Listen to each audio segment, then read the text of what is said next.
Boris, we gotta get out of here. I don't want to be squashed like a bug. And he's like, all right. And so they get back in the car, and she's like, hey. And that's all she does in the movie. And they fucking take off, Chad. They fucking take off. Hello, I just wanted to thank you for clicking on my video, and I wanted to let you know not only do I create content on my YouTube channel here, Class in a Glass, but I'm also on Twitch where I play single-player games, multiplayer games. I do movie reviews, cartoon reviews, and a whole bunch of other stuff. Also, it would be a big help if you can check out my Patreon, where you can gain access to audio commentaries, reactions, and the ability to submit questions for my podcasts and videocasts. And all that content can be found in the links below. In the meantime, enjoy the video. Stephen King's Maximum Overdrive. As you guys know, I'm going to be doing a scene-by-scene breakdown to Maximum Overdrive, Stephen King's coke-fueled directorial, his only directorial effort, chat, which he made in 1980, or was released at least in 1986.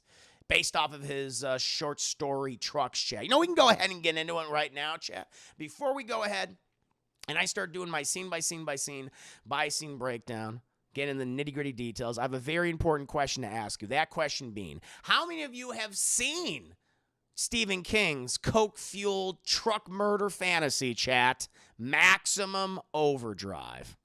I don't know why it's still at 0 to this. I got to fix that. I haven't fixed it yet. I keep forgetting. It's like a technical glitch. I think the amount of subscribers I still have. I mean, no, I have 0 subs, chat. Give me more subs. No, I have 318 subscribers, but it does not reflect that on the page right now. Fart, no. Dirty Rascal, not me. Casfe, nope. I heard stories about how bad it is, but not why. I'm going to tell you. I will share those details with you. Serious, I never heard of it until you mentioned the other day. Ooh, I like this. I've only seen the Nostalgia Critic review. Stefan, that's a fun one. Stefan, me. Look, the boss, I've seen parts of it. This is good. We got a diverse group of folks here. I've read Stephen King books, but I haven't seen or heard of this movie. This is a very, very loose adaptation of his short story Trucks, which was a part of his original collection of short stories. I think it was called Night Shift. I have not read it either. I am a Stephen King fan, Chad. I've talked about my love of Stephen King. I think there's a lot of great Stephen King movies and adaptations, and there's a lot of bad ones too, Chad. It's like 50-50. I mean, you have some fucking great ones like Misery with James Caan and Kathy Bates. That's my personal favorite, chat. You have The Shawshank Redemption. You have Stand By Me. Of course, you famously have The Shining, chat. You have Dr. Sleep most recently. The Green Mile, of course, you have various It adaptations, chat, the more recent one, the It Chapter 1, Chapter 2, and you have the 90s series, chat, and then you gotta get into some of the bad ones, like the It miniseries, I'm not a big fan of, with the exception of Tim Curry. I think he's great. That's funny. Kiss me, fat boy. Like, that's great, but everything else but those, no thank you.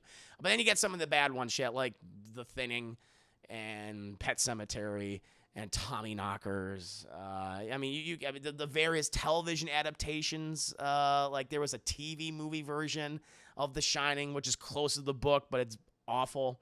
I mean, there's a lot of bad ones, chat, ripe for review sometime in the future. And Maximum Overdrive is definitely fits into that bad Stephen King adaptation category, chat.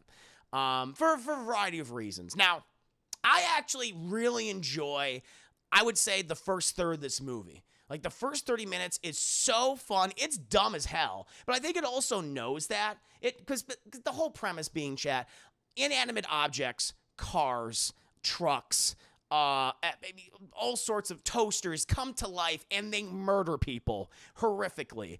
But it's also done in very tongue-in-cheek. It's super gory, super over the top.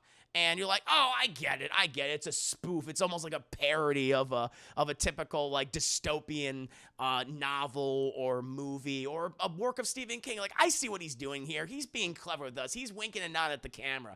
But then the next hour of the film, it's just a boring slog where we're like, well, we had 30 minutes of fun, and we're just going to spend time at this diner, and we'll occasionally have one character just fucking go nuts, but we're just going to eat food and drink beer. And look at, I mean, Emilio Estevez, he's sexy. He's very cute. He has sex with the main character whose name is Brett, which is like, I guess I wouldn't say Brett is like a boy's name, but okay, we'll name the female heroine Brett, sure. That happens. And then, there's a scene when they fill up the trucks because the trucks are evil, and they fill them up with gas for about 10 minutes, and then they're like, we should get the fuck out of here, and then they get the fuck out of there, and they go to the boats because I guess the boats don't get taken over. Like, they're very inconsistent about what inanimate object is taken over by the thing, it's a twist ending, chat, which is like, okay. The twist is dumb. It's done all in text, too, because they don't have enough budget. I think this movie was famously made for like $9 million, which is still like a lot of fucking money, and it didn't even make that in the box office. I think it made like 7 or 8 million. So it ended up being short. Although this is famously a tumultuous production. It was the kind of production where Stephen King decided while making movies, like, I never want to make a movie again. Thank you, Luke the Boss of the 4 Days. Anytime he writes the movie himself, he comes out terrible sleepwalking. I was like, oh yeah, it's just like, I understand why Stephen King wanted, famously, if you've ever seen the trailer for Maximum Overdrive, Stephen King actually narrates it. He's on screen with the Green Goblin. Can Spider-Man come out to play? No, Spider-Man's not in this, chat. This is the closest we'll ever get, funny enough, to a Green Goblin standalone film, which is kind of cool. This constant screams, I'm on drugs, a little bit. I mean, he famously was doing a lot of coke, a lot of drugs at this time. There was coke used on the set. So, of course, but it's that famous trailer where he's like, there's been a lot of he's cross-eyed for whatever reason, but there's been a lot of adaptations of my books over the years, and I don't like any of them, because he famously hated Stanley Kubrick's The Shining, which it is very different from the novel, chat, especially the ending and everything, but he famously despised that. He disagreed with a number of takes on a number of his properties as well. And there already was a killer car movie, famously, chat. He loves that concept of the car, because I feel like he's a car enthusiast. Of the car coming to life. There was Christine, I think in 1983, which was directed by John Carpenter. And he was coming off of The Thing at the time. And The Thing, despite being a beloved horror film now, chat, I think one of the greatest sci-fi horror films, one of the greatest body horror films of all time, it's always held in high regard now. When it came out, it was a critical disaster and a commercial disaster. It wasn't until years later where the film actually started making money. And John Carpenter needed work. It was a work for hire type of thing. He's like, I just need to do something. And he did Christine, which is Christine's a better film, is a better version of Maximum Overdrive, where it's the devil. It's the literal fucking devil. I don't know, taking over a Cadillac or something and possessing this kid and influencing him to commit murders and things. King's like, I don't even like that one. I got to do it right. And he said, there's been a lot of adaptations of my movies over the years, and I'm going to scare the hell out of you. And he did not. He made us laugh. He definitely made us laugh, chat, because as I said, the first 30 minutes is super fun. It's over the top. It knows what it is. And then the last hour doesn't know what the fuck it wants to be. It becomes like a weird drama that you don't want to be a part of. You're stuck. You're literally just stuck in that gas station with Pat Hingle and Emilio Estevez and Lisa Simpson, the voice actress from Lisa Simpson, and her annoying, shrill fucking voice. They're gonna squash us like a bug. Eating various shitty food and drinking beer, and it's like you can shorten. It should have been a short movie. Should have been a short film, chat. It would have been great. It would have been like, oh, this is so much fun. Stephen King's like, I got more movie. Okay, but however, despite it being an awful experience for King, he famously wanted to make it like a really fun production. And so I was reading some interesting things on Wikipedia about how he tried to do that, where he actually rented out of he did this on Dio De Laurentiis's lot. And Dio De Laurentiis was the guy who was really on King's ass about what should be in the film, what should not be in the film. King famously wanted Bruce Springsteen to be the main character, the character that Emilio Estevez plays. But Dio De Laurentiis said he wanted Emilio Estevez to be in there. He wanted a Sheen kid in there, which, bothered Stephen King to a degree. But despite that, he provided a couple of things. He provided a number of golf carts, so the actors and production crew could have golf cart races during downtime on the lot. He also rented out a movie theater nearby where they showed various classic sci-fi movies and horror films like Godzilla and Night of the Living Dead, where King would comment over them. And also copious amounts of cocaine. That was the other thing. That's what also got them through the production check. Good to see you, Artie. And eventually that led all that chat, King's lack of experience, Dino De Laurentiis be on his ass, cocaine, came up with Maximum Overdrive, chat, which I was reading before. Apparently, Stephen King's son, Joe Hill, and King himself have expressed interest in writing and directing a remake of Maximum Overdrive. So maybe that director's bug's gotten back up Stephen King's ass, and he might return, chat. So we could see a new version of Maximum Overdrive sometime in the future. I'd be very curious as to see what that would be like. If it'll be good. If it can match up, chat. I don't know. Ah, hell no. You don't want Mr. like, no, I would not like that. But chat, let's go ahead and get into the nitty-gritty details of Max. Also, AC/DC did the soundtrack, so it's like, hey, if you like AC/DC, boom, you can enjoy their wonderful musical compositions throughout this movie as a bunch of Tyrant screams, ah, no! As a bunch of people are mowed down by trucks, cars, and inanimate objects. Although, again, there's, I don't know, the big discrepancy about which ones can come to life and which ones cannot. It's like, all right, I guess only a few can. Boats definitely can't. I guess the cars can feel love, and there's some that are like just comfortable. Like, I don't want to hurt my humans. They treat me right. And so other ones that have been fucking abused, who want to kill humans. Like, some are just like, I'm happy with my existence. Other ones like, you're a traitor to your kind. They'll kill them, which is weird. But, chat, let's go ahead and start the movie, all right? And what a good way to start the film than just copious amounts of text on the screen, chat. Let's just get a lot of exposition out of the way. And it's like, well, I mean, hate to do narration. That's kind of boring. And Stephen King's like, no, fuck that. I want my audience to read. Because I guess he's an author, chat. He couldn't help himself. Luke, the boss, think of the 10 biddies. Actually, we'd rather see a remake of Sleepwalkers before I would want a Maximum Overdrive. But no incest. No incest. Please, no incest. I agree with you, Luke, the boss. I think that'd be better. Be much better. Thank you, the 10 biddies. But I guess Stephen King, ever the author, says, no, I don't want to do an opening narration. I want my audience to have to read, okay? And so we see a very generic picture of the Earth, chat, and this opening title crawl. If you're not Star Wars, even if you are Star Wars, you could fuck this up. But anytime you see like a long-ass opening title crawl or something with a shit ton of text, you got to read something, that's never a good sign.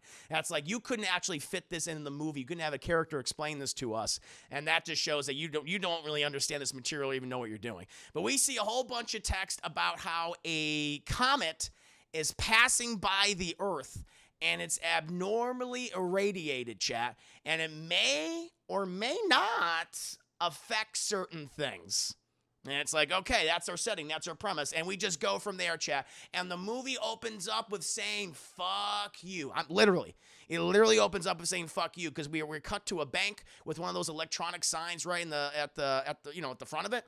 And it has all this like revolving text that passes by, and like, be sure to open up a savings account and you'll get a $20 donation in your account, like all that shit. But then this one, it changes automatically and it just says fuck you, fuck humans, but especially fuck you. And Stephen King, ever a humble man, he's like, I want to get my cameo out of the way. So he's the first human character you actually see in the movie, chat.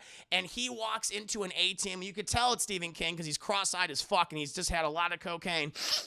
And he tries to access his account, and the machine just says, fuck you, asshole. And he goes, what? And it just keeps repeating, asshole, asshole, asshole, asshole. And then Stephen King turns the camera and says, honey, this machine keeps calling me an asshole. And it also takes place in North Carolina, chat, so forgive the really atrocious southern accents, but that's what all these people sound like. So the machine's calling him an asshole, and the machines have begun to rise up against humanity, chat. They start off by saying mean things to us, or like, we want to let you know that you're a fucking asshole before we start murdering all of you. And we cut to this bridge, chat, somewhere in North Carolina. It's like that bridge that, you're like, okay, we gotta stop traffic, and it rises up to let all these boats pass through. But the bridge starts rising up when all these cars are already on it. They're like, whoa! And you just see a ton of people just flying through their fucking windshields, chat, going over the edge, going through the windshields just covered in glass. People are getting run. One guy's like, oh! As his car literally flips on top of him and just smushes him. A lot of watermelons in this scene. A lot of watermelons die in the opening of this movie, chat, and along with just bodies being horrifically mauled and squished, just squish, and squashed to death, chat. It's awful. People just like, fuck it, they're jumping over the bridge into the water, chat, and hitting it so hard. Like, if you hit, like, water at a certain height, it's like hitting concrete, chat. And apparently they were high enough to where it was basically fucking concrete. And they go, and they just explode in the water, chat, and the car's actually like shake, like, I'm not done with you, motherfucker. And they literally, the car's literally just like, I rather die than see you live. And the cars literally like flip over so they land on top of the people in the water so they're dead. And it's like, wow, what an opening, chat. What a cool, like, this is so over the top. It's ridiculous. The melons got it the worst, Luke the Boss. And it's like, wow, this is so much fun. Is this going to be like the movie the entire time? It's like, oh, great. I love it. It's a comedy. It's a horror comedy. But then we cut and we see MJ and I are going to have a hell of a time. The Green Goblin appears, chat. Well, the Green Goblin's face is on the front of a truck, chat, which is weird. There is no explanation as to why it's the Green. It's a toy truck, which I get. I'm like, okay, but why the Green Goblin? It's like, yes, Spider-Man was known at this time. You had Spider-Man comics in the 80s, of course. Number of famous storylines. This is 3 years before the introduction of Venom. All right. But it's just weird that it's the Green Goblin. And it's a toy truck. It's being driven by someone who looks like a very young Giancarlo Esposito, chat. And he's driving this truck, and he pulls into this huge fucking compound, this gas compound. It's a restaurant. There's wash facilities for truckers, which I guess that's the thing. I suppose it is. Remake will be Willem Dafoe's face. I hope so. Oh my God, I would love that. If someone just superimposes William Dafoe's face on the truck, oh, it'll be brilliant. But he pulls in, and we're introduced to the character, I think of, oh God, what's his name? Dudley or Dwayne or something. Oh God, what's his name? I think his name is, I'm going to call him Dudley for the sake of fucking convenience. I think his name is like Dudders. We're going to call him Dudders, chat. And Dudders works at the gas station, okay? And he knows Giancarlo Esposito. And Dudders is like, I love your truck, Giancarlo. That's a good looking truck. What that monster on the front? He's like, well, that's the Green Goblin, the nemesis of Spider-Man. He's like, I don't know no man spider or goblin green. I reverse words in my head when you say him. And he's like, I understand that. I'm going to go in the arcade and spend my entire life savings in there and just smoke cigarettes and forget we had this conversation while you fill up my truck. Hey, that sounds good now. All right. And so Dudders, he he fills the truck, and it's like, it's fit, and it's like, oh, you know, this is the 80s, chat. You're like, oh my God, my heart. So he fills up this semi-truck, okay, with 15 gallons of gas. $9, chat. $9 for 15 fucking gallons. And it's like, holy shit. Like, I just looked outside my apartment. I went to the liquor store today. Hey, cheers and salute to you, chat. There's a gas station nearby, and gas for a gallon is over $3, chat. Like $3.07. And it's like, fuck, and I live in Texas. It's like, why is it so expensive? I know in like California, it's like $7.50, something ridiculous. But it's like, oh, Lord. I can't believe that. I was like, God damn it. Wow, good old young Emilio Estevez, or not, excuse me. He's in the movie. Giancarlo Esposito, he goes and plays arcade games, Chad. We're introduced to the character of Emilio Estevez, Chad, who is a Renaissance man. He cooks in there. He makes really shitty grilled cheese sandwiches with eggs, Chad. And you're like, oh, I want some diner food. You don't want Emilio Estevez's diner food. It'll give you bubbly guts, and you will poop. You will poop for the rest of the day, Chad. You won't feel good, Chad. It's just made of grease. It's made of grease and butter that's been on there for like 24 years. You don't want to have that, Chad. It's filled with bacteria. But he's doing the cooking. He's doing the gassing up, Chad. He does the cleaning. He's like an ex-con. He just got out. He's on, work detail or something. It's the only place that would hire him. And I guess this place is known to hire ex-cons and that kind of thing. Get them back on their feet. They provide some bowling facilities and all that shit. But then we're introduced to, because after he's done cooking with Wanda, who is also making eggs and grilled cheese sandwiches, chat, and bacon, he's called over by the owner of the establishment, chat, named Bubba. His name Bubba, chat, played by the late, great Pat Hingle, who... You may not recognize the name, chat, but you've seen the face. If anyone who has seen the original Batman films, like Tim Burton's 1989 Batman, Batman Returns, Batman Forever, Batman Robin, he's Commissioner Gordon in those movies. And he calls me over like, Emilio, I want to talk to you now. Come over here. And he's like foghorn leghorn. Now see here, boy. Now see here. And Emilio Estevez, he's got like an attitude. He's like, what is it, Bubba? And it's like, now, you on work detail for me right now. What I want you to do is I want you to work 9 hours. There's 9 hours, all right? Now, you're only allowed to work 8, okay? Only 8, but I want you to work 9. And he's like, so wait a minute. You want me to work an extra hour? He's like, yeah, that's right. What I want you to do is I want you to know that little pump machine. That pump machine over there now. I want you to put card in, mark yourself down on for 8 hours, but you work an extra hour for me every day. He's like, am I going to be paid an extra hour? No, I ain't going to be paid now. And he's like, well, what are we, so why am I doing this? Because your ass is mine, boy. He has a big old cigar. And it's like, this is awful. I don't want to do this. He's like, where are you going to go? I'll contact prison, let them know that you're a bad employee. And then send your ass back to jail. It's like, oh, God. It's like, that's too bad. And he's like, God damn it, I hate working for you, Pat Hingle. You're so evil. And he is, Chad, he is. We then move on from that, and we cut back to Duncan. Or his name is Duncan, Chad. I'm going to call him Dutters. I like D-Sound. He look like Dutter now. And Dutter, he fill up Green Goblin. But Green Goblin don't like the gas, Chad, okay? It's like it's filled up, but he notices the spigot where he puts the gas in, that thing right there. It's all acting funky. He's hearing something weird in there. And so he takes it out, he looks in, and it just shoots out. It just shoots out a ton of gasoline at it in his eyes. He's like, ah! And his eyeballs melt out of his fucking face. And it's like, oh, no, not Dutters, no. And Emilio Estevez, he rushes out and he tries to get the gasoline out of Dutters' eyeballs, Chap, but oh, boy, it's too late. He's blind as a motherfucking bat. Pat Hingle's like, he may be blind, but he can still work for me. Dock him an extra hour for crying too much. I won't be babysitting no babies, all right? We then go back inside, chat, where Giancarlo Esposito is playing video games, but then all the machines start freaking out, chat, and he gets, like, the high score. There's a cigarette machine, chat. They were always in the 80s. I guess they still exist to this day. And the cigarette machine just starts, like, belching out, just vomiting, unbirthing, if you will, a ton of cigarette packs, and he's like taking all of them like this is great, this is gonna save me hundreds of dollars in cigarettes, but then he notices the arcade machines calling him a fucking asshole, and he's like, no one calls this what could possibly be Giancarlo Esposito an asshole, and he touches the machine and it electrocutes him to death, and he falls over, chat, and he's burnt to a fucking crisp. Also, we cut to Wanda, who's still making a shit ton of grilled cheese sandwiches, chat, and eggs and bacon from butter and grease that's been there for about 24 years. Shit, they never cleaned the stove at all. And this electronic bread knife, Chaz, electric bread knife, suddenly comes to life and cuts off her fucking hand.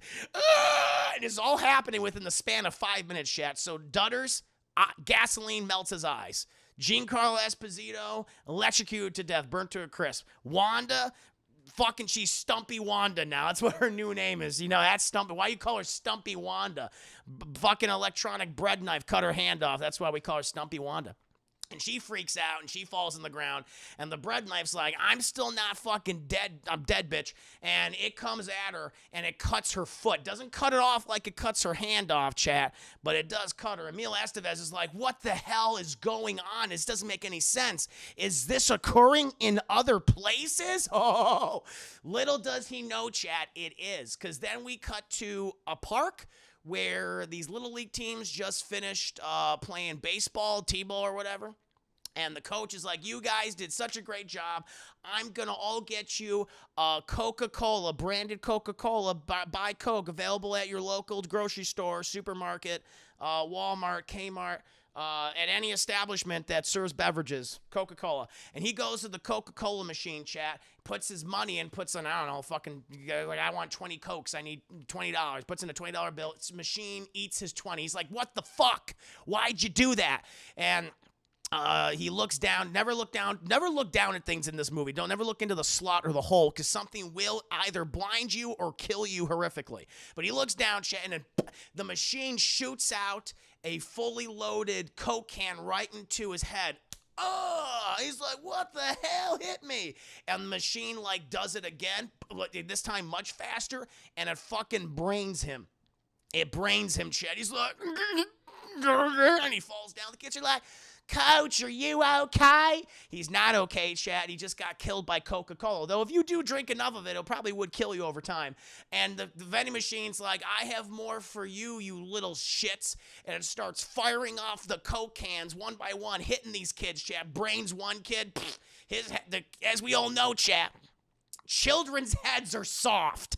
They're soft, Chat, malleable, and I'm sure if you hit them hard enough, they'll explode. And this fucking vending machine knew that. It fires off, kills a couple. This movie kills the fuck out of fuck them kids. It kills a number of kids, Chat, but some of them get wise. Some are like, oh shit, the Coca-Cola is killing us. We need to run. But little do they know, Chat, the other machines have come alive, Chat. And we see these kids just running away, getting out of there as fast as they can.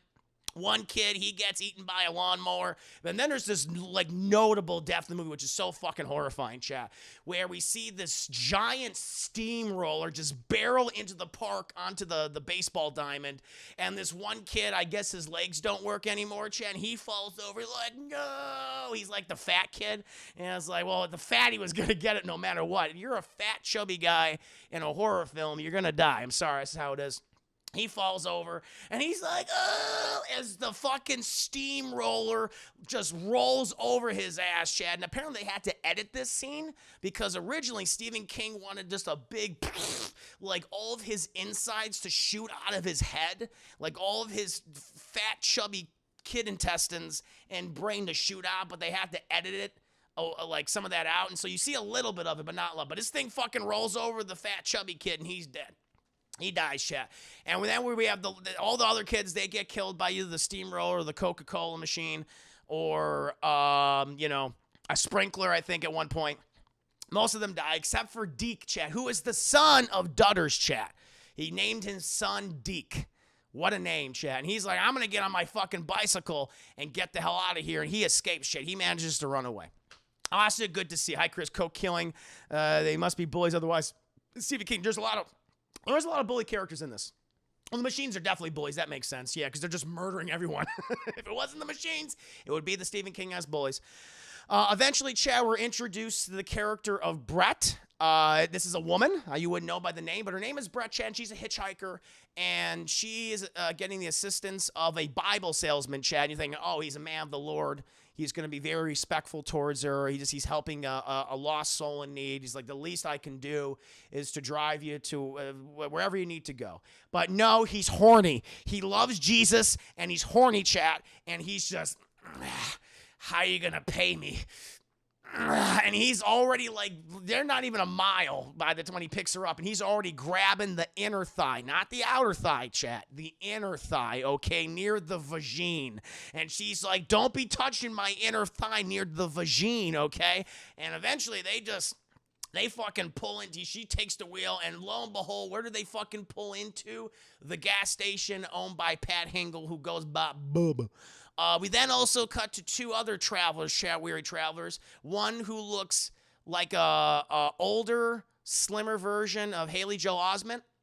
I don't know the actor's name, but I think his name is Curtis. I think his name is Curtis, chat, because his wife is Lisa Simpson from The Simpsons, chat, the voice actor for Lisa Simpson, whose name, what's her name? I just know, I was like, oh, that's Lisa.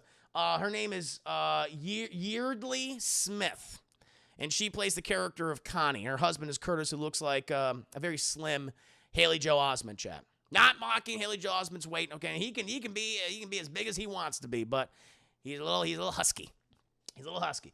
But we see Lisa Simpson, chat, and she has it's her voice, but it's like, what if we gave Lisa like a really thick, hick Southern accent, and she's always talking like this, Curtis, when we going to the hotel, my feet are aching. It's like, we'll get there as soon as we can, Lisa, okay? But you know, they start to notice weird things on the road, shit, like abandoned cars with no people in them. And they go to this one town, which is supposed to be bustling. It's just they don't get none of that southern hospitality because everybody's dead, Curtis. And she's like, Curtis, why is everybody dead here? And he's like, I don't know, Connie, let me check it out. And so he gets out of his fucking car, and we see this one guy who's just brained all over the place, like he's fucking dead. And then this fucking car comes out of nowhere trying to attack Curtis. He's like, whoa now, slow your roll there, Jimbo. But fucking Jimbo's not behind the wheel, Chad. It's a car that's been taken over by some type of influence. And you hear Lisa in the background going, Curtis, we gotta get out of here. I don't want to be squashed like a bug. And he's like, all right. And so they get back in the car, and she's like, hell. And that's all she does in the movie. And they fucking take off, Chad. They fucking take off. Oh, boy, where are we now? Eventually, we cut to Emilio Estevez because he's like, okay, something weird's been going on here, all right? And he wants to investigate the Green Goblin truck because someone hurt Dutter, someone blind him with gasoline, and he wants to find out. And so he opens the car door, but before he goes in the back and sees who might be in there playing tricks on them, he's Wolverine. Because what he does that thing with his keys. Where if you were a little kid and you had like your parents' car keys, or maybe if you're an adult man and you took your own car keys, like, you know, maybe early this afternoon and pretend you were like Wolverine for a minute or something while you were walking to the liquor store, he puts the keys in his hand, and it's like he's like a little Wolverine claws. And what you could fuck someone up. You could. Self-defense tip. That's true. You could. Bad Shields, thank you so much for resubscribing. Appreciate 15 months of support. Thank you. I hope you're doing very well today. But he becomes Wolverine. He becomes Emilio, Southern Boy, Wolverine. And he gets like, yeah. And because you can really fuck someone up. And he parts the curtain, but there's no one there, chat. No one is there. He's like, okay, well, that got lucky. That got lucky. Eventually, we cut back to Deke, who is the son of Dutter's, chat, who is now horrifically blinded because of gasoline. And he goes into his neighborhood, chat, where he sees that inanimate objects have come to life and murdered all of his neighbors, chat. We see one guy's been eaten up by a lawnmower. Cars have killed people. Although some cars are also still, like, it's weird. They're inconsistent with it. Like, some cars are alive and some aren't. Some are just, like, there on the road and they're like, all right. But they don't do anything. The machines don't discriminate. They don't give a fuck if you're human. If you're organic, they will kill you. Because we see a dog, and the dog has somehow choked on a remote control. The remote control car has managed to wedge itself into the dog's mouth and apparently choked it. And that dog is dead. And then, Chad, we fucking Deke hears something. This is kind of funny because he hears a sound that any kid would love to hear in the 1980s summer. You know, that do do do do do do do do do do do do. It's the ice cream. It's the ice cream man. But the ice cream man in this case, Chad, or the ice cream truck, is just completely covered in the intestines of small children, and it killed a lot of kids, Chad, at this point. And so Deke, he sees this and he hides in some bushes, not wanting to be killed by the ice cream truck. But the ice cream truck does stop to look to see. They're very, like, how do the trucks see? How do these things observe things? Because they don't have, I don't know. You don't know. I guess it has a sense or something. And it senses something, but it continues moving onward. But then Deke, he gets back on his bike. But then the lawnmower's like, bring your little ass back here. And it, it removes itself from the body of like an old man. And it chases after Deke. And it also alerts the ice cream truck that, hey, you missed this little kid. Let's team up and try to run him over. Eventually, we cut from Deke, who survives the ordeal, chap. And we cut to Duncan because everyone's like, okay, there's clearly some weird shit going on now. And like, there's inanimate objects that are coming to life. We gotta assess the situation. We gotta call our loved ones, but all the fucking phones are down at this point. And Dutters, Duncan, he's like, I need to save my boy. And it's like, Dutters, you don't have any eyeballs anymore. I know, but I gotta go save him.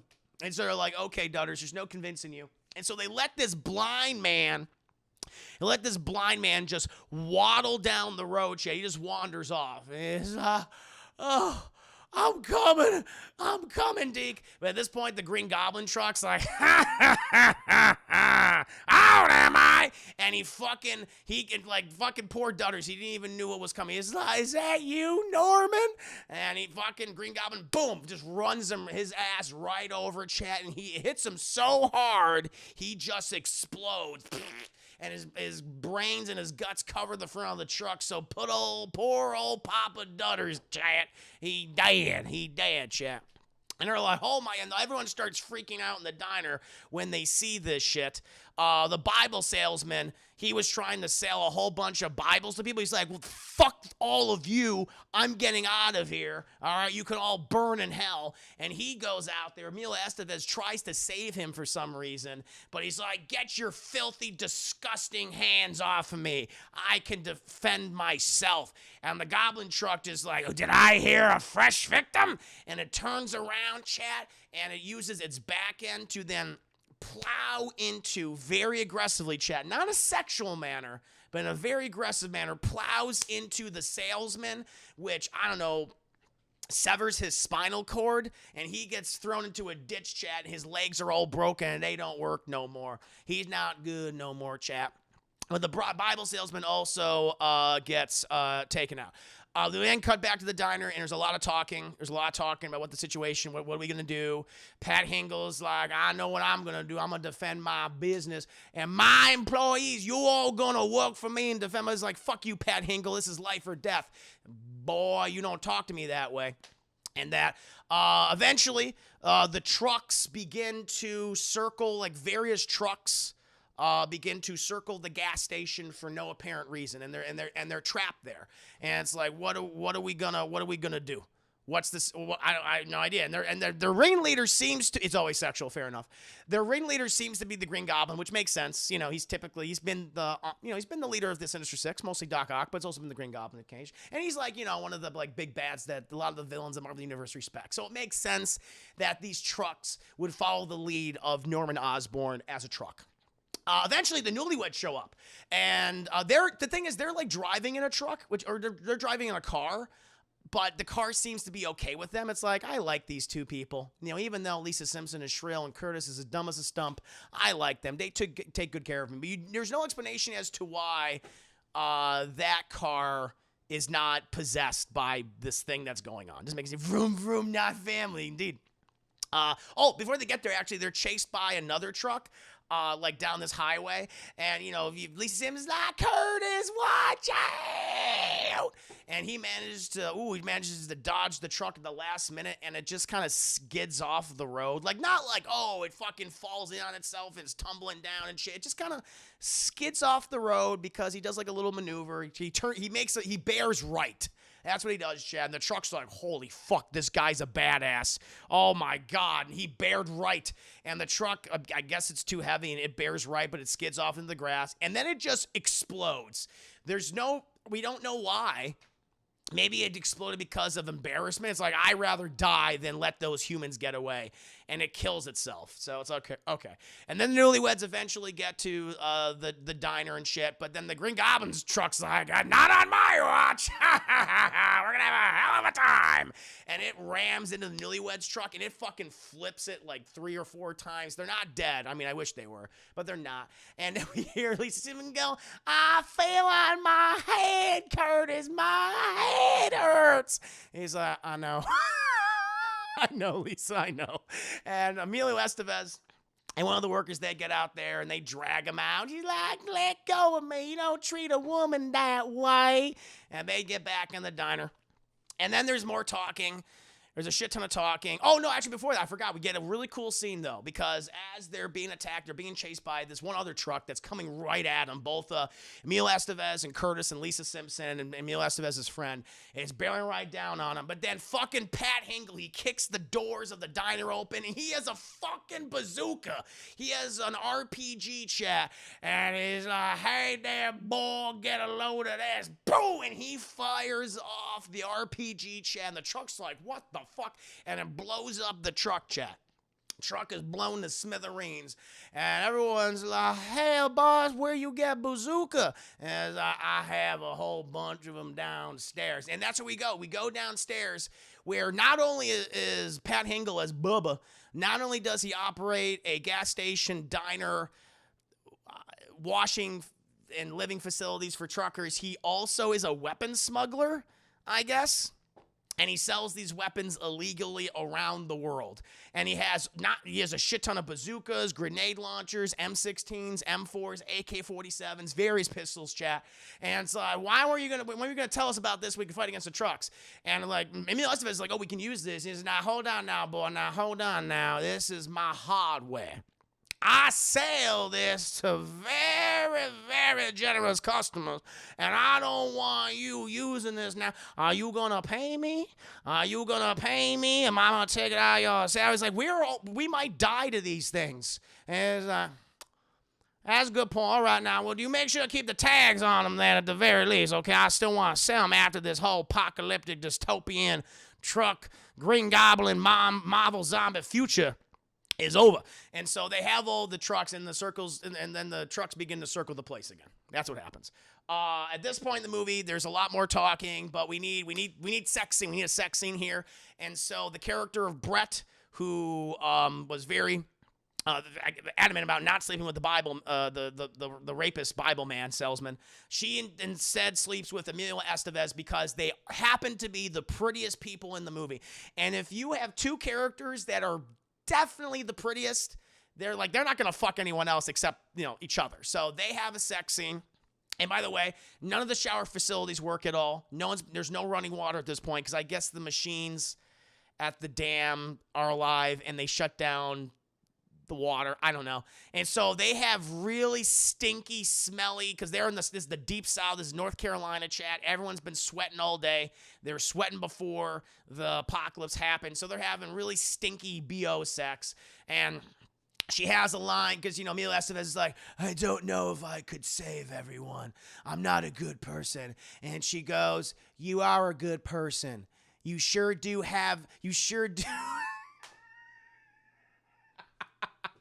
She says, you sure do make sex like a hero. Oh, well, that's one for the record books. You sure do make sex like a hero. All right. Not like you sure do make love like a hero. No, you sure do make sex like a hero. It's like, these are our characters that were with the movie. Everyone is bored because no one's having sex except Emilio Estevez and Brett. And then we cut back to Wanda, who is now called Stumpy Wanda, chat, because her fucking hand got cut off by an electronic bread cutter. And she is fucking lost it. Because she's like, we made them. And they're like, we know, Wanda, we know. No, you don't understand. We made them. And so she she runs out of the restaurant, runs out of the diner, and I'll give it to this actress, she's at an 11. She's at a 12, chat. Even the Green Goblin's like, whoa. I didn't expect this much. Well, only a real man can make a woman say that. You make sex like a hero. But she busts out of the doors, kicks them open, and is like, we made you! We made you! For those who have seen this movie, am I exaggerating? I may have exaggerated a couple of details, chat, but I assure you I am not exaggerating this. We made you! And the Green Goblin's like, all right, lady, chill out. Take it easy. And it rolls up on her, and they're like, Wanda, get your crazy ass back inside. Come here, come on. Let's get back inside. Eventually, we then cut to... where are we now? Because after that, I'm like, okay, what the hell are we doing? Oh, yeah, that's it. They realized when they were outside, because they hear this moaning. And it's the Bible, the rapist Bible salesman. The rapey Bible salesman from earlier. He's still alive in the ditch. And they're like, we got to save the rapey Bible salesman. It's like, this could have been like any character at this point. Like, why? Why the rapey Bible salesman? Couldn't we have gone with, I don't know, it's like one of Emilio Estevez's friends, or I mean, someone who we have any affection for is like, no, guys, no. We have to go out of our way to save the rapey Bible salesman. And so he's on the other side of the trucks that are going around, and he's in like the ditch near the sewers where all the poop and piss is. And they're like, well, we can't go over there. But if we go into the washing facilities, which is where I guess Pat Hingle illegally, he has like a tunnel. Pat Hingle, I don't understand what he does, but he has a tunnel complex underneath his diner / gas station, which he sells weapons illegally from, and he gets weapons from around the world via these tunnel systems. And one of the tunnel systems that is near the rapey Bible salesman is in the bathrooms. And so we need to go down a literal, they call it the shit chute. They got to go down the poop chute, chat, and we'll come up through the sewer. They'll go in the sewer systems, and then they'll be by the Bible salesman. They'll drag him, who, again, he's probably like, he's exploded. His intestines and internal organs are already mixing with all the urine and feces. He's going to die from various infections at this point. But it's like, no, we're going to drag him through the sewer system, up the poop chute to be with us. And we're going to have this stinky, dying, rapey Bible salesman in our establishment. It's like, that sounds like a good plan.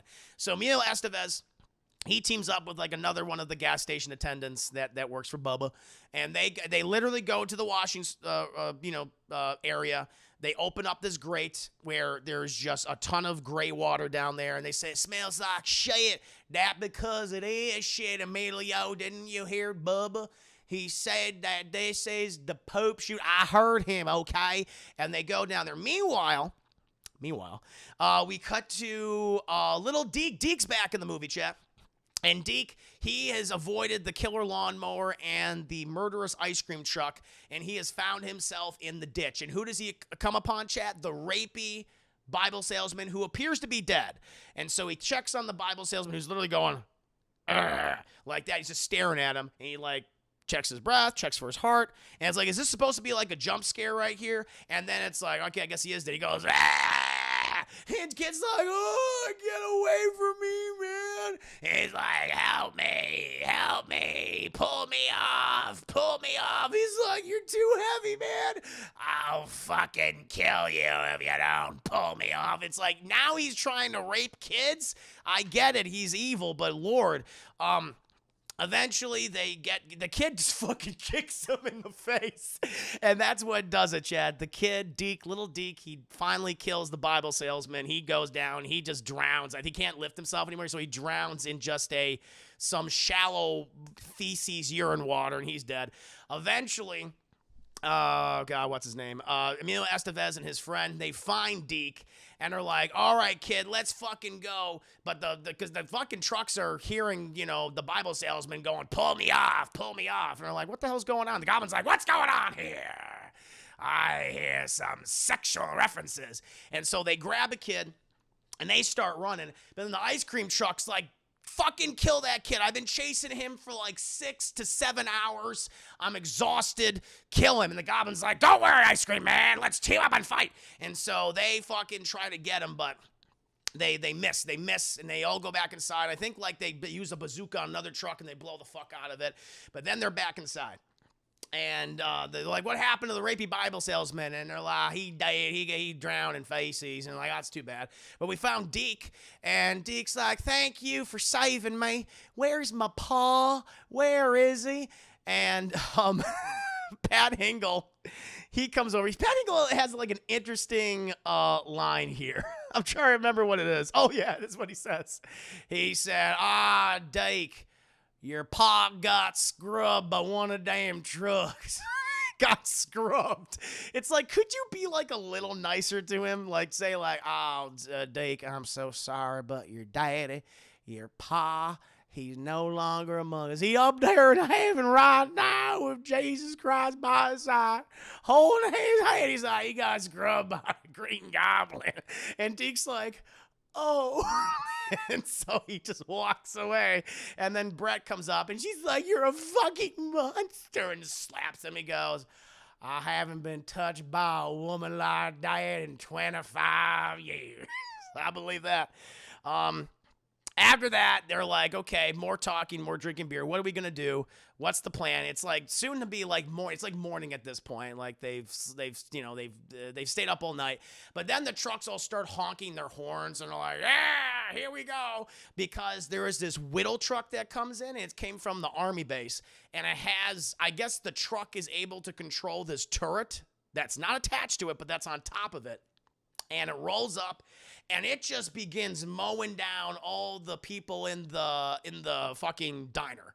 And it just shoots them all, like kills. There's a shit ton of characters in this movie who get maybe like 1 or 2 lines, but you don't know about them, but kills like 4, 5, 6 people. And it kills Bubba, kills Pat Hingle, who was so funny, talking about people being scrubbed and laughing evilly with, a cigar chomping and shooting bazookas off. But it gets Pat Hingle. He's like, oh, I could have been so much more evil. And he dies. And then Wanda, she fucking flips out again. She freaks out, and she grabs the bazooka that Pat Hingle was hanging on to, and she's like, we made you.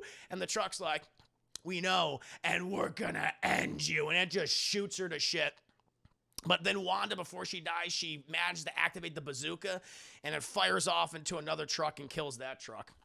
But then, like, the rest of the survivors, so you got Emilio Estevez, you got Brett, you got Little Deke, you have a couple other people there. You got the couple, you got, Curtis and Lisa Simpson, they're alive. But then all of a sudden, the only truck out there that starts communicating with them is the Green Goblin. And it starts doing beep, beep, beep, beep, beep, beep, beep, beep, beep, beep, beep. And I'm going, what is that? And Emilio Estevez is like, that's Morse code. I should know because I was in the army. It's like, thanks for letting us know about that, Emilio Estevez. And he writes it down. And if he figures out that the trucks are saying, feed us, they want to be fed gasoline. We need gasoline in order to keep, even though they shouldn't have been probably like moving around the fucking facility like that all goddamn night, but it's like, give us gasoline. And Emilio Estevez, he's like, okay. And he's like, all right, I think if I can communicate with the trucks about feeding them gasoline. And so Emilio Estevez, he steps out of the diner, and he literally has a conversation with a truck where he goes, okay, Green Goblin. Yes, Emilio, you want to work out a deal? And it's like, if we feed you this gasoline, you'll be sure to leave us alone so we won't die. A deal's a deal. And again, the truck does not talk to him. He's just literally just talking to the truck. Lisa, hard hand, good to see you. And so then we get a fucking very long montage of all the characters filling up trucks. And somehow the trucks are able to communicate to other trucks that are like miles away that there's gasoline here, and they've enslaved humans to then feed them gasoline. None of this is explained. We just assumed that they can somehow telepathically communicate with each other. It's like, okay. And so they start doing that, and everyone's like, I do this the whole day, and they're all exhausted, filling up trucks. And where Emilio Estevez, he faints from filling up a truck of gasoline. He has blisters on his hands because that takes a lot of work, I guess. And so then he's being cared for by Brett, who's like, drying his head and cooling him down and stuff like that, and showing off her big old boobies to him. And he starts hypothesizing.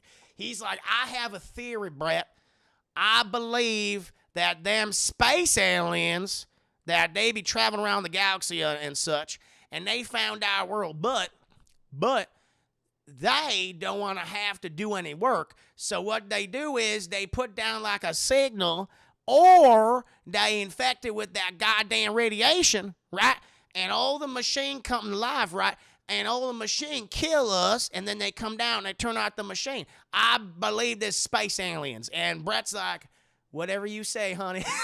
And he just comes out of nowhere and says this. You're like, oh, Emilio Estevez, you're adorable. We know in the beginning of the movie that it was a comet that passed by. That's the explanation, right? Right? After that, eventually they run out of gas to fill up the trucks, and the Green Goblin is really pissed about this. He's like, what the fuck? We need more gasoline. They're like, there is no more gasoline. And they're like, I'm mad. And, he's like, well, let's talk. Maybe we could talk. Give us a minute. Maybe we'll find more gasoline for you. How about that? And he's like, all right, good deal. And so they go back in the They go back into the diner, and he says, "Okay, guys, we're just gonna run away now." And they're like, "Excuse me? Grab all the guns that you can, and we're just gonna run away like right now." It's like, is that all we're? Do you have more of a plan? It's like, no, just grab all the guns, and I'm gonna go talk to the last guy. And so there's one last guy who's filling up the trucks, the last tank of gas, and he's like, "All right, that's all the gas there." Emilio Estevez is like, "Okay, come here, man, come here." He's like, "Come with me. We're gonna get the fuck out of here. We're gonna get the fuck out of here." He's like, "We be leaving? Do we have a plan?" He goes, "No, we don't have a fucking plan. We're just gonna leave the movie. So we got 10 minutes left in the movie." And it's like, hey, okay, shit. I didn't know what movie was in. And so they're passing by like the Whittle truck with the machine gun. It's like following, like, where the fuck you two going? And the Estevez is like, sorry, sir.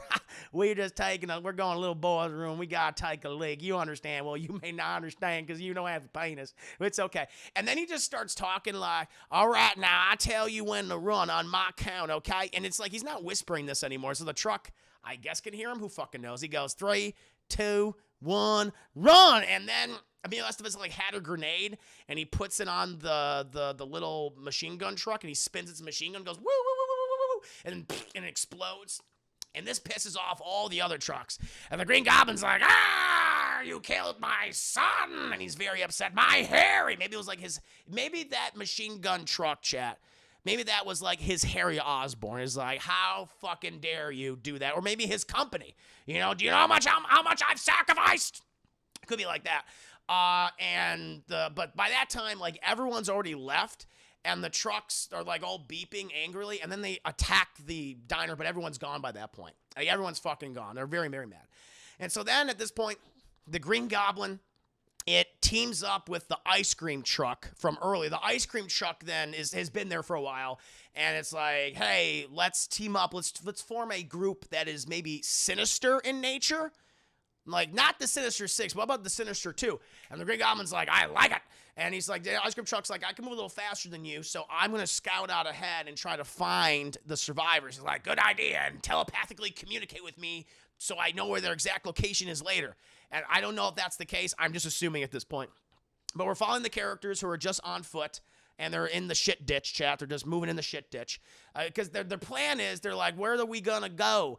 And they figure out, it's like, we can go down to the marina and get a boat and sail off into, like, one of the islands that's off the coast of North Carolina. Now, how do they know at this point that the boats are not also in league with the trucks, that they're evil? So very inconsistent about what inanimate object has come to life at this point. But so they're going down, but they hear that do do do do do do do do do do. They hear the fucking ice cream truck coming. But little do the ice cream truck knows they have fucking bazookas, and so they set up and they blow up the ice cream truck's like, no, and the ice cream truck explodes at that point. They then keep walking. They then keep walking where they pass by like a bunch of dead people. And there's this one shitty guy. There's this one really shitty like member. He's like he was Bubba's best man. I love him because he is evil as I am. And he's like been stealing off the dead bodies, chat. And he sees this one woman that has this big diamond ring. And he's like, I gotta get him. You guys go up ahead. I'm gonna go ahead and get me that ring now. And he, like, is struggling to get this, like, bites off her finger to get the ring off. But then the Green Goblin, apparently, he heard his ice cream truck friend die, and he shows up, and he's like, ha, ha, ha! He's like, oh! And the guy who was stealing the ring, like, he has, like, an M4 or an M16. He tries to shoot the Green Goblin truck. The Green Goblin truck just fucking barrels into him, and he explodes onto the front of, like, his goblin mask. The goblin mask is all covered in blood and viscera. He's like, yes. And he's going right down the marina, right on the dock. He's like, if I'm going out, you're going out with me. Godspeed, Emilio Estevez. And Emilio Estevez is like, don't do it. Don't do it. And he fucking lines up the rocket launcher shot, and boom, he shoots it. And the goblin's like, oh, and the goblin truck explodes, chat, goes right into his mouth, and boom, chat. Oh, he dies. The goblin truck dies. They all board a boat, which the boats are not evil. They are not evil, by the way. They're normal. And then they sail out into the ocean, and then we get a really big title card that's a shit ton of text. And we find out, chat, that it was space aliens the whole time. It's like, wait a minute, what? So the comet had nothing to do with it. The comet was nothing. It was nothing. It was a red herring.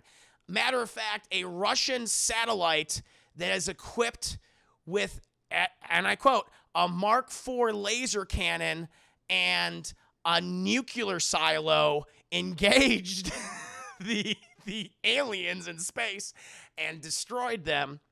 And once the aliens were destroyed, all of the inanimate objects ceased to function. Don't tell Harry. Don't tell Harry, Chad. And that's it.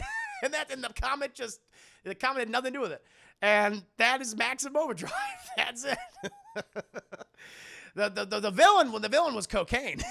that fueled the script writing session and the production of this movie, chat.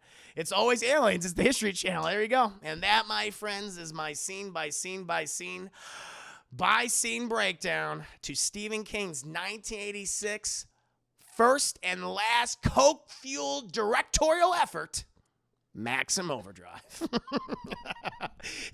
Cocaine can accomplish many things. Well, Jesus. Raise your hand. What? I hope you enjoyed the review. Thank you, Hamilton. Thank you, Hamilton Burger. I knew it'd be a fun one, chat. These kind of movies are the best to review.